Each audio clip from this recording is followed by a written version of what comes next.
हमने बात की इतिहास। इतिहास दो शब्दों से मिलकर बनी है, इति प्लस हास। इति का अर्थ क्या होता है? पहले। हास का अर्थ क्या होता है? घटना, अर्थात जो पहले घटे चुका हो उसे क्या कहते हैं? इतिहास कहते हैं। ठीक है दोस्तों, दूसरी बात हमने क्या पढ़ी कि इतिहास की परिभाषा क्या है? अतीत में या प्राचीन काल में मानव के द्वारा जितने भी प्रकार के क्रियाकलाप किए गए हैं, आज हम उसका अध्ययन करते हैं, उसे ही क्या कहते हैं? इतिहास कहते हैं। ठीक है दोस्तों, फिर हमने क्वेश्चन पढ़ा कि विश्व इतिहास का पिता किसे कहा जाता है? Who is the father of history?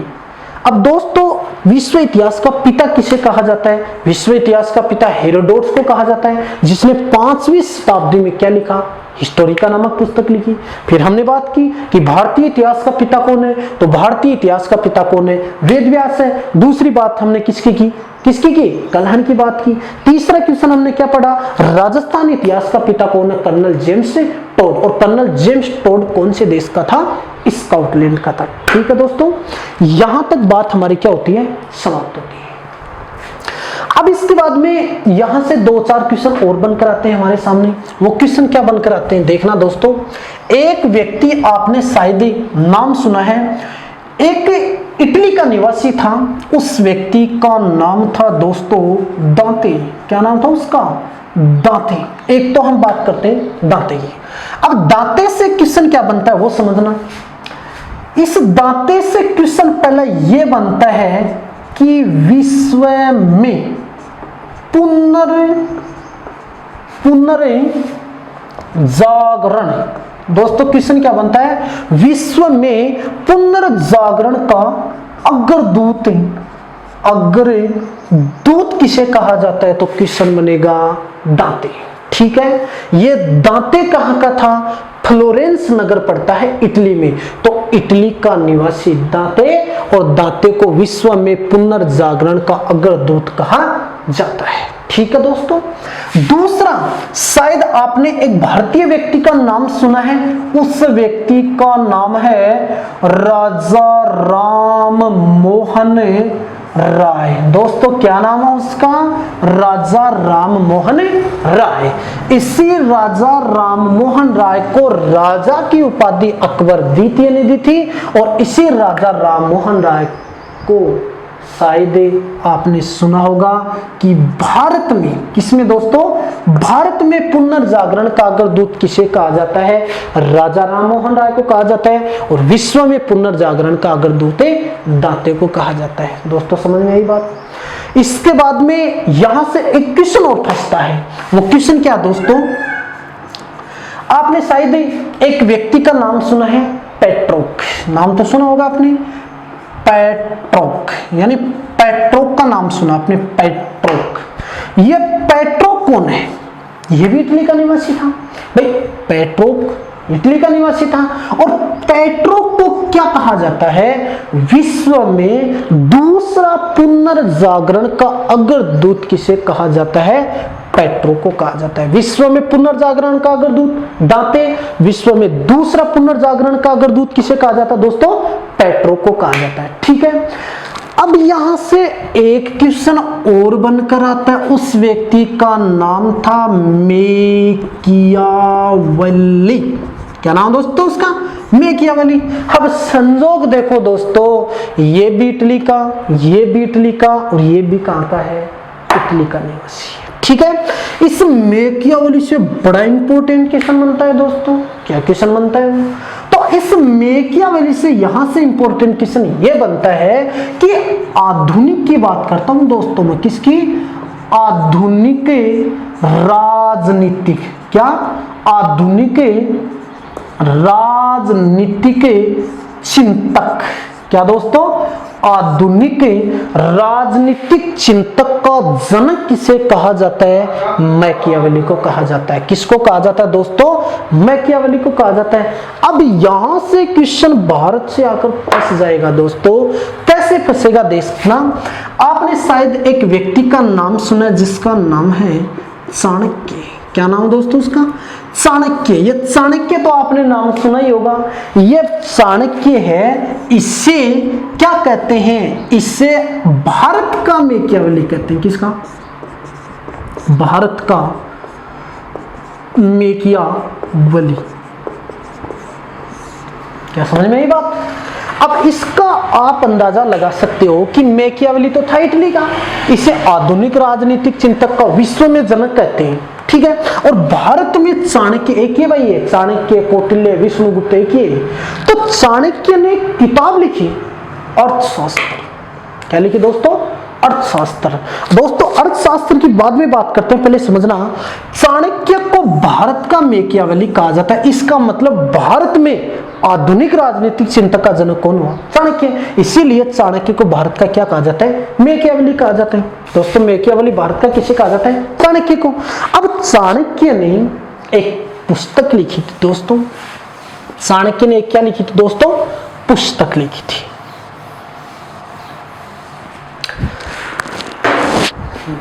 Chanakya ने एक पुस्तक लिखी, देखो कौन सी पुस्तक लिखी? अर्थशास्त्र। बहुत इंपॉर्टेंट क्वेश्चन बनता है अर्थशास्त्र, ठीक है दोस्तों। यहां से पहला क्वेश्चन क्या बनता है, दूसरा क्वेश्चन क्या बनता है? पहला क्वेश्चन अर्थशास्त्र किसने लिखी थी? चाणक्य ने। किसने लिखी दोस्तों? चाणक्य। चाणक्य का दूसरा नाम क्या है? कौटिल्य है। इसी का तीसरा नाम क्या है? विष्णुगुप्त है। इसे भारत का क्या कहते हैं? मैकियावेली कहते हैं। चाणक्य ने कौन सी पुस्तक लिखी? अर्थशास्त्र लिखी। अर्थशास्त्र से दो क्वेश्चन बनकर आते हैं, देखना क्या बनते हैं। एक तो क्वेश्चन बनता अर्थशास्त्र की विषय वस्तु क्या है, एक तो अर्थशास्त्र की विषय वस्तु क्या है। एक क्वेश्चन बनता अर्थशास्त्र का संबंध है। देखना क्या क्वेश्चन बनेगा। अर्थशास्त्र की विषय वस्तु दोस्तों अर्थशास्त्र नहीं है। कंफ्यूज करेगा एग्जामिनर है कि अर्थशास्त्र की विषय वस्तु क्या है? राजनीति। दोस्तों क्या अर्थशास्त्र की विषय वस्तु? राजनीति। और अर्थशास्त्र का संबंध किससे है? तब आपको क्या बताना है? मौर्य प्रशासन बताना है। क्या मेरी बात समझ में आई? क्वेश्चन यहां से ये बनता है कि चाणक्य ने कौन सी पुस्तक लिखी? अर्थशास्त्र लिखी थी। अब अर्थशास्त्र की विषय वस्तु क्या है? राजनीति। और अर्थशास्त्र का संबंध किससे? मौर्य प्रशासन से, ठीक है। इसी अर्थशास्त्र में विश्व में भारत में सबसे पहले जनगणना का उल्लेख मिलता है।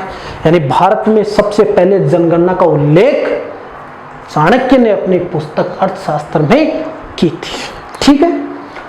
चलो भाई यहां तक बात हो गई समाप्त। यानी हमने टैटो की बात कर ली है, हमने दांते की बात कर ली है, हमने मैकियावेली की बात कर ली है, हमने चाणक्य की बात कर ली है। अब दोस्तों एक क्वेश्चन और बनकर आता है। वो क्वेश्चन क्या बनेगा? देखो क्वेश्चन कहां से फंसेगा। आपने शायद एक व्यक्ति का नाम सुना जिसका नाम है मैगलन। मैगलन बहुत इंपॉर्टेंट क्वेश्चन है दोस्तों, बहुत इंपॉर्टेंट क्वेश्चन। ये मैगलन कौन है? अरे मैगलन कौन है? व्यक्ति है कोई, और तो कौन होगा? व्यक्ति है भाई। अब मैगलन था स्पेन का, एक देश है यूरोप महाद्वीप में जिसका नाम क्या है? स्पेन। स्पेन का व्यक्ति कौन? मैगलन। अब मैगलन से क्वेश्चन ये बनता है अब मैगलन से क्वेश्चन क्या बनता है दोस्तों कि मैगलन था, यह विश्व का पहला व्यक्ति है, विश्व का पहला व्यक्ति है, विश्व का पहला व्यक्ति। ये क्या है? विश्व का पहला व्यक्ति जो समुद्री मार्ग से विश्व का भ्रमण क्या दोस्तों? विश्व का भ्रमण किया था। क्वेश्चन क्या बना? मैगलन कौन से देश का था? स्पेन का। मैगलन से क्वेश्चन क्या बनेगा? विश्व का पहला व्यक्ति कौन है जो संपूर्ण विश्व का समुद्री मार्ग से भ्रमण किया था? उस व्यक्ति का नाम क्या है? मैगलन। आपने विश्व का सबसे बड़ा महासागर नाम सुना होगा, प्रशांत महासागर। और प्रशांत महासागर का नामकरण भी किसने किया था? मैगलन ने किया था। किसने किया था दोस्तों? मैगलन ने किया। समझ में आई?